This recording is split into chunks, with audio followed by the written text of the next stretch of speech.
Right now at 10, we know the names of the two suspects involved in a police shooting on the city's northwest side. And we're learning more about 22-year-old Elijah Davis and 18-year-old Ejon Davis. Although they share the same last name, we have not been able to confirm if the two are related. Police say that before the Saturday night shooting by undercover officers that left Elijah Davis injured, both men were suspects in a string of armed robberies.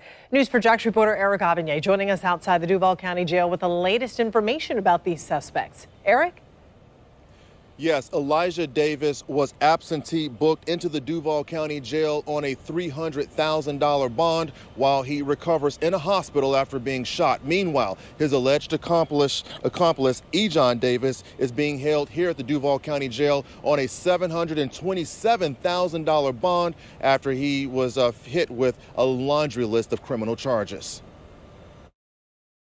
Prior to this past weekend, 18-year-old Ejon Davis had a clean record, but now he's facing 5 serious felonies and a misdemeanor after police identified him and 22-year-old Elijah Davis as suspects in a string of armed robberies. Police say the duo's crime spree came to an end Saturday night when undercover officers confronted the two men in the parking lot of this Foot Locker store located at the corner of Lim Turner and Sutel.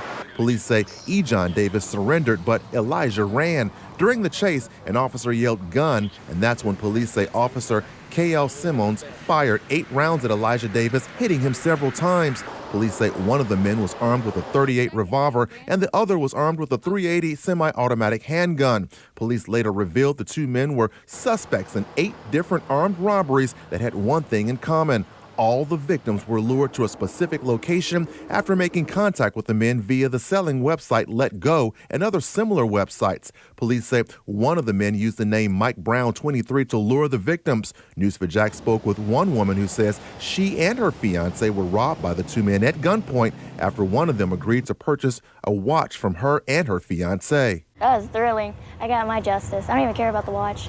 Yeah. I'm just happy they got him. Now, both suspects are expected to be arraigned in court in early July. Reporting live from outside the Duval County Jail, Eric Avignon, Channel 4, the local station. So, Eric, were you able to reach out to the suspects' family members to get their take on all of this?